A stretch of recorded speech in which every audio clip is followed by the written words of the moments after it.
While knights are most useful when they are close to the action, bishops are usually best placed on long diagonals where they can control squares from a distance. In this position, the bishop is putting pressure on the A8 square no matter if it's on B7, C6, or G2. So in general, it's better to keep them safe while still attacking key squares. Let's take a look at some examples. One thing to be careful of is that bishops can also be vulnerable to pawn attacks that can push them around. Watch how white traps the black bishop. The bishop has no escape. Bishops work really well together when used as a pair. Together, they can cover a lot of squares and make up for the fact that each bishop only attacks one color. Look at all the squares these bishops control together in black's territory. Bishops also pair nicely with the queen, who often goes in for the attack while protected from the bishop from behind. Let's take a look at this attack with the queen and see how both bishops work together to help checkmate the black king. The queen checks the king on H8 and delivers checkmate. Notice the dark square bishop joins the battle and prevents the king from escaping. It's game over. One good question to always ask yourself is which diagonal would the bishop be most effective on? Let's see if you can answer that in the questions.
There are few things as satisfying in chess as making a good move with the knight.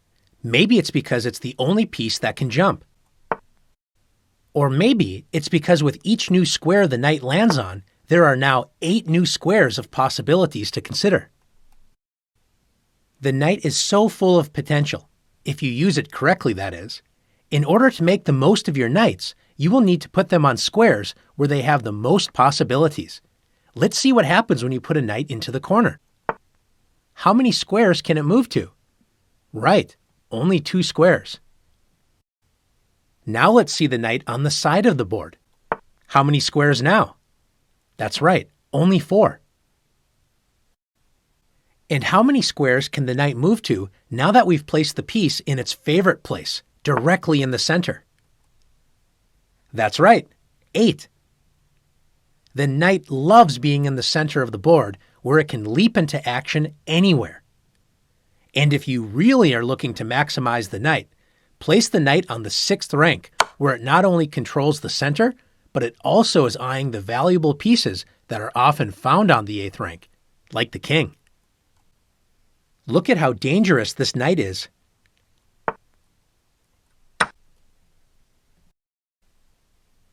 Knights also work really well when used together with the queen. Together, they cover all of the potential black king moves. Just look at this checkmating duo. One final point about the knight is this. The knight is usually the best blockader of an advanced enemy pawn. Rooks hate getting stuck in front of pawns, and bishops aren't that much better, but knights feel right at home blocking pawns. Now it's your turn to see if you know how to activate your knights.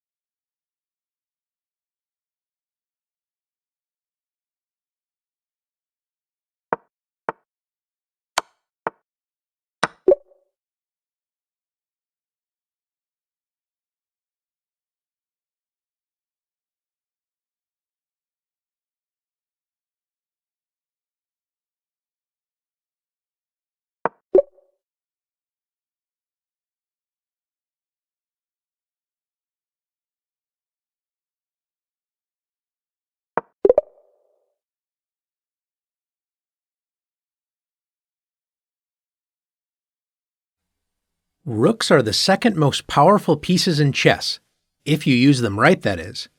At the beginning of the game, the rooks are on the most useless squares. But once you get to the right spot, the rooks are very useful. One place rooks like to be is on open files. An open file is one where there are no pawns at all. On an open file, a rook can see all the way across the board. Even more powerful is having two rooks on the open file. Notice with both of white's rooks on the open e-file, black's rooks are no match to fight against them on the e-file. Another good place for a rook is on a semi-open file. A semi-open file is where there are only pawns from one army on that file. This might mean that your rook is attacking your opponent's pawn, like this.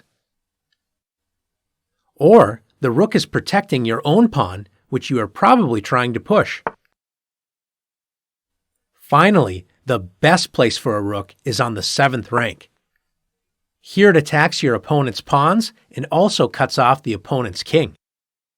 When you get two rooks together on the 7th rank, they are so unstoppable they have earned the nickname Pigs on the 7th. Let's see if you can put your rooks on their best squares.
The queen is unquestionably the most powerful piece in chess, but knowing when and where to use the queen can be a challenge.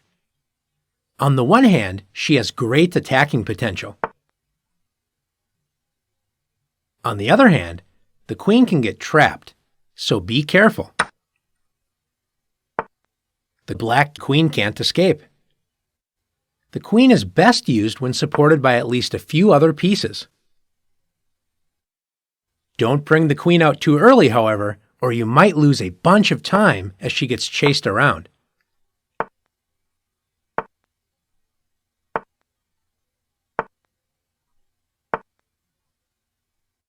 Queens can work very well when paired with bishops, like in this position. The light-squared bishop delivers checkmate as it's supported by the queen, and also notice the dark-squared bishop prevents the king from escaping. The queen and knight also work well together, like in this position. She can also be deadly when used with rooks, either in front or behind the rook.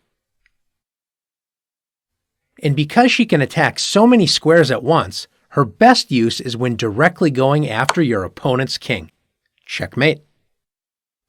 Watch as a white queen invades the black king side. Game over. Now let's see if you can make the most of your queen.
The king is the most important piece in chess, and knowing how to use the king effectively is the difference between winning and losing chess games.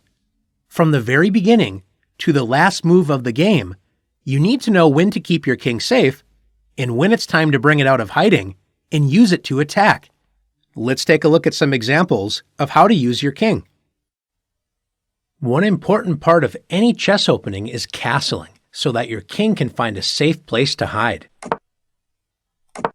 The king hides while the rest of the pieces battle it out in the middle game, trying to control the center, win material, and attack the enemy king. However, if the game gets to the endgame where most of the pieces have been traded away, your king becomes one of the most active, useful pieces on the board. White's king attacks both the knight and pawn. The king is actually quite powerful because he can move in any direction, one space.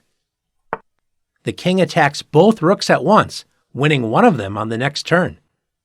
So while the king is not fast, he's strong, as long as the king is not vulnerable.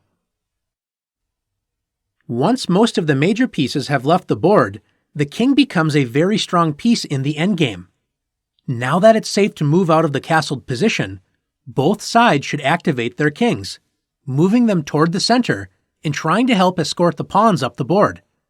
Watch as one side activates their king and the other just pushes pawns, forgetting that in the endgame, the king is an active piece. White plays f3, opening up a path for the white king to move toward the center. Black should do the same thing by playing f6 or play king to f8. Instead, Black just pushes pawns, and White's king travels up the board and brings home the win. After h5, king f2, g5, king e3, f5, and king d4, Black keeps pushing pawns, forgetting that the pawn on b5 is all alone and could have used help from the black king. Now it's too late. After f4, White plays king to c5. And after g4, White captures the pawn with king takes b5. After g takes f3 and g takes f3, Black finally realizes that the pawns cannot advance without the help of the king, but it's too little, too late. After king f7 and king c6, Black realizes that White is going to promote the b-pawn, so tries to block the promotion square by playing king e7. Dreaming of getting to the b8 square, but White ends all hopes after king c7, preventing the king from getting closer to the pawn, so Black tries to chase after the pawn from behind with king e6. But after b5 and king d5, the king cannot catch White's pawn after b6, and White will promote to a queen and should win the game quickly. After looking at these examples, let's see if you've learned how to use your king.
Pawns have been called the soul of chess. This is because the structure and plans in each chess game are determined by the positioning of the pawns. Understanding how to use pawns is one of the most challenging aspects of chess. Pawns may only be worth 1 point each in the scale of chess values, but together they add up to 8. Pawns should be used for 4 main things. First, they're used to control squares. In this position, look how many white pawns control so many key squares in the center. Black has a lot of pieces, but they have nowhere to move. Secondly, pawns are used to protect other pieces. Look here where white would love to capture some of those powerful black pieces, but they are all protected by pawns. Third, pawns are useful as battering rams to open up the position. Watch this little pawn on h6 open up the position by playing h takes g7. White captures the pawn directly in front of black's king and opens up the h-file, allowing white's queen and rook to work together to deliver a checkmate on h7. Notice black has no way to stop this. After king takes g7, queen takes h7 is checkmate. Finally, pawns are most useful when they reach the other side of the board and become a queen. Watch this little guy go. Black tries to catch the pawn with king to c6, but black's king is too far away, and white promotes to a queen. Now let's see if you can make the most of your pawns.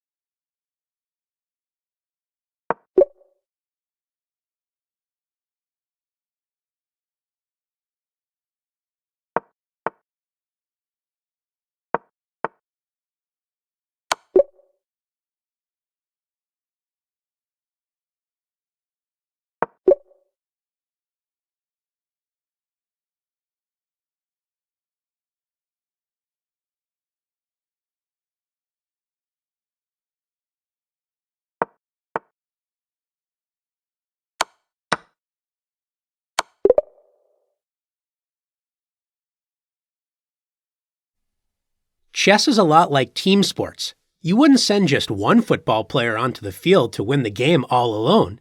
In chess, you'll want to use all of your pieces working together to achieve the same goal. Let's take a look at this position.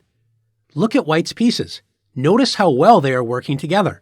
White has a pawn controlling the center, and notice how all of white's pawns are well placed, helping each other out. White's queen and bishop are lined up together on the b1 to h7 diagonal, pointing directly toward black's castled king. White's knight on g5 is aggressively placed, joining the queen and bishop in attacking the kingside. White's other knight protects the knight on g5 and also controls key central squares. White's rooks are connected and ready to jump into action on the f-file once white's knight on f3 moves. Now look at black's position. The pawns aren't controlling as many squares, and black has very little control of the center. The rooks are passive, the knights aren't coordinated, black's bishop is unprotected, and what is that queen doing on a7? Let's walk through a few moves to see what will happen. White's rooks are ready to join the rest of the team and enjoy great activity on the f-file, but white's knight on f3 is in the way, so white brings the knight into the center with knight e5. The knight attacks the unprotected bishop on d7 and also opens up the rooks to put pressure on the f-file. Notice how the rooks join the knights in placing pressure on f7. There's 4 attacking pieces total on that square. Notice the knight on g6 is pinned because if the knight captures the knight on e5, this opens up the b1 to h7 diagonal, allowing checkmate with queen takes h7. If black tries to fork white's knights with f6, white can play knight takes g6.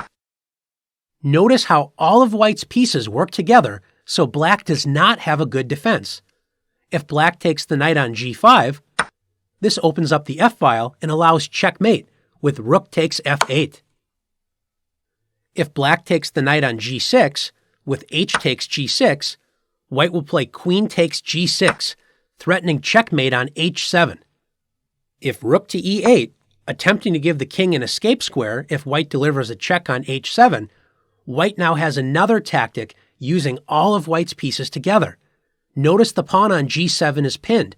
Can you see how white can take advantage of the pinned pawn? That's right, rook takes f6. White captures the pawn and prevents the king from escaping to the f8 square. Queen h7 checkmate is on its way. Black plays bishop to e8, bringing the bishop to safety and adding another protector to f7. Black's scattered, passive pieces are no match for white's well-coordinated team of pieces. White now captures the knight on g6 with knight takes g6. Black is now forced to capture with the h-pawn because if f takes g6, the f-file is wide open and allows white to play rook takes f8, checkmate. After h takes g6, black thinks everything is covered, but now the h-file has opened a new line of attack. White's knight is covering the h7 square, so white uses teamwork between the knight and the queen to set up mate in 1 with queen h3. Look at how nice the queen and knight work together, threatening checkmate on h7 on the very next turn. Black does not have a defense because the rook on f8 cannot move, so the king does not have a flight square. If black attempts f6, attacking the knight, it's too little too late. White plays queen h7, checkmate. White's pieces worked very well as a team, combining the powers of each piece to overwhelm black's defenses. Now it's your turn to practice making your pieces work together.